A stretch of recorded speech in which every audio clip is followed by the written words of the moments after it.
नमस्कार विद्यार्थियों। आज हम कक्षा 10 हिंदी के बहुत ही महत्वपूर्ण पाठ ईर्ष्या तू न गई मेरे मन से को कहानी की तरह समझेंगे। इस पाठ के लेखक हैं रामधारी सिंह दिनकर।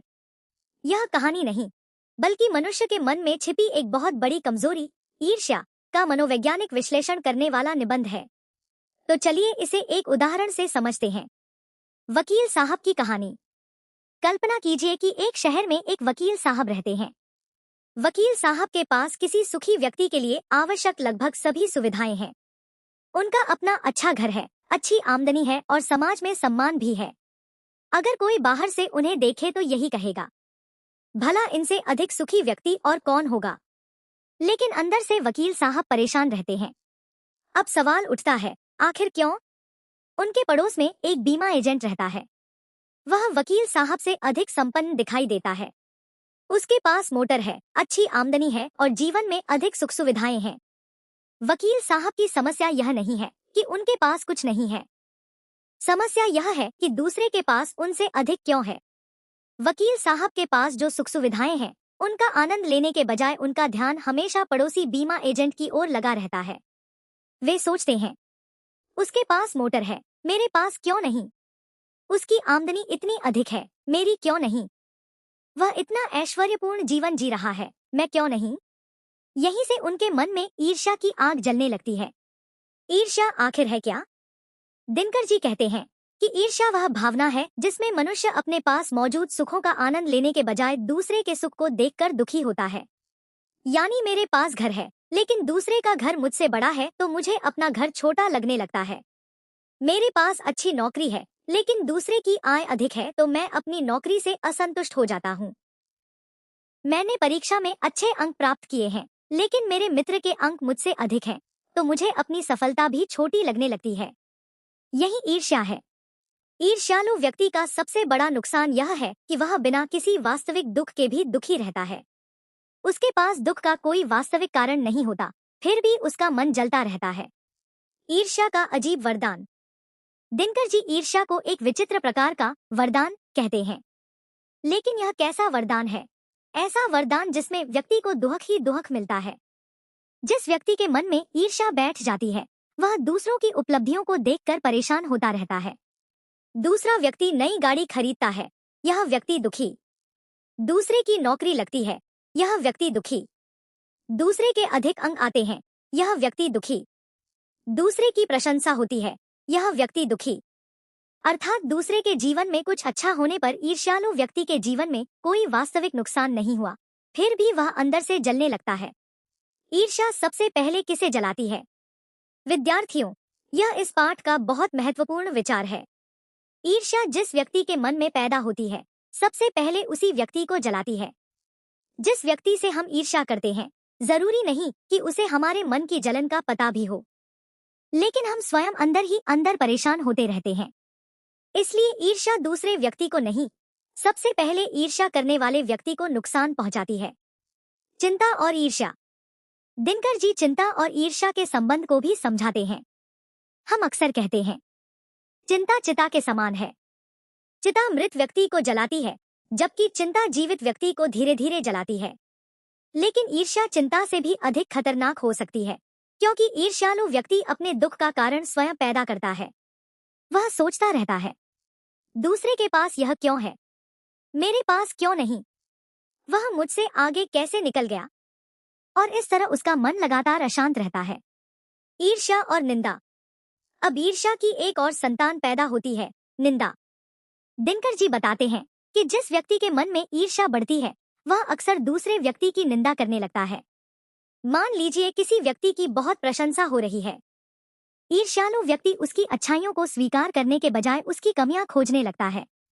वह कहता है, अरे इसमें ऐसा क्या खास है, इसे तो बस किस्मत से सफलता मिली है। लोग बेकार में इसकी तारीफ करते हैं। वास्तव में वह व्यक्ति की कमी नहीं खोज रहा होता, बल्कि अपनी ईर्ष्या को शांत करने की कोशिश कर रहा होता है। इसलिए ईर्ष्या अक्सर व्यक्ति को निंदा की ओर ले जाती है। ईर्ष्या और स्पर्धा में अंतर। लेकिन क्या हर प्रकार की तुलना बुरी है? नहीं। यहाँ दिनकर जी एक महत्वपूर्ण अंतर बताते हैं। ईर्ष्या और स्वस्थ स्पर्धा अलग अलग चीजें हैं। मान लीजिए आपका मित्र आपसे अधिक अंक प्राप्त करता है। अगर आप सोचते हैं मैं भी मेहनत करूंगा और अगली बार उससे अच्छा प्रदर्शन करने की कोशिश करूंगा, तो यह स्वस्थ प्रतिस्पर्धा है। लेकिन अगर आप सोचते हैं काश इसके अंक कम हो जाते, इसकी सफलता खत्म हो जाए, तो यह ईर्ष्या है। स्पर्धा हमें आगे बढ़ा सकती है, लेकिन ईर्ष्या हमें अंदर से कमजोर करती है।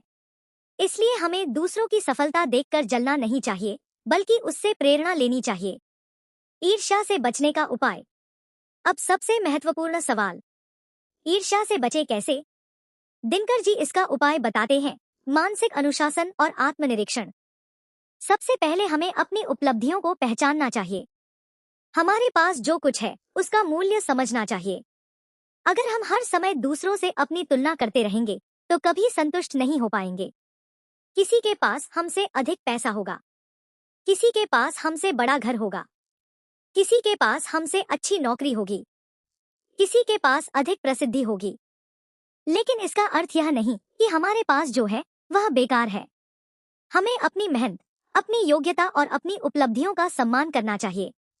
अपनी कमियों को पहचानना, इसका मतलब यह भी नहीं है कि हम अपनी कमियों को नजरअंदाज कर दें। अगर कोई व्यक्ति हमसे आगे है तो हमें यह देखना चाहिए कि उसने ऐसा क्या किया जिससे वह आगे पहुंचा। उससे सीखना चाहिए। यही सकारात्मक दृष्टिकोण है। उदाहरण के लिए, अगर आपका मित्र आपसे अधिक अंक लाता है तो उससे ईर्ष्या मत कीजिए। उससे पूछिए, तुम पढ़ाई कैसे करते हो? तुम्हारा टाइम टेबल क्या है? तुमने कौन सी किताबें पढ़ी? इस तरह उसकी सफलता आपके लिए प्रेरणा बन सकती है। दूसरों को नीचे गिराने से हम ऊपर नहीं उठते। दिनकर जी का विचार बहुत गहरा है। अगर हम किसी दूसरे व्यक्ति की सफलता से जलकर उसकी निंदा करते हैं तो इससे हमारी अपनी सफलता नहीं बढ़ती। किसी को नीचे गिराने से हम अपने आप ऊपर नहीं उठ जाते। अगर हमें आगे बढ़ना है तो हमें अपने गुणों का विकास करना होगा, अपनी मेहनत बढ़ानी होगी, अपनी कमियों को दूर करना होगा और अपनी क्षमता पर विश्वास करना होगा। ईर्ष्या का सकारात्मक पक्ष। अब एक दिलचस्प बात, दिनकर जी ईर्ष्या के एक ऐसे पक्ष की ओर भी संकेत करते हैं जिसे सही दिशा में बदला जा सकता है। कभी कभी किसी व्यक्ति की सफलता देखकर हमारे अंदर भी आगे बढ़ने की इच्छा पैदा होती है। अगर यह भावना हमें मेहनत करने के लिए प्रेरित करती है तो यह स्वस्थ प्रतिस्पर्धा का रूप ले सकती है। लेकिन जैसे ही हम दूसरे की सफलता नष्ट करने की इच्छा करने लगते हैं, यह ईर्ष्या बन जाती है। इसलिए भावना वही हो सकती है, लेकिन हमारा दृष्टिकोण उसे सकारात्मक या नकारात्मक बना देता है। अंत में लेखक का संदेश।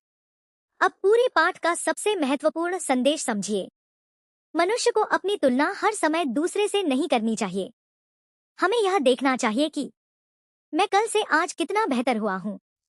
दूसरे से आगे निकलने के बजाय हमें अपनी क्षमता को बढ़ाना चाहिए।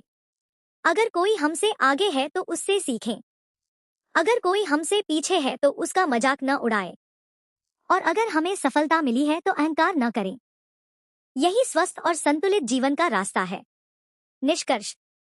तो विद्यार्थियों, ईर्ष्या तू न गई मेरे मन से का मूल संदेश बहुत सरल है। ईर्ष्या मनुष्य को दूसरों के सुख से दुखी करती है और उसके अपने सुख को भी छीन लेती है। वकील साहब के पास सुख सुविधाओं की कमी नहीं थी, लेकिन पड़ोसी बीमा एजेंट की अधिक संपन्नता देखकर वे अपने ही सुखों का आनंद नहीं ले पा रहे थे। यही ईर्ष्या की सबसे बड़ी विडंबना है।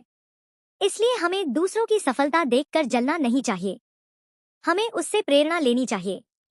ईर्ष्या हमें नीचे खींचती है, जबकि स्वस्थ प्रतिस्पर्धा हमें ऊपर उठाती है।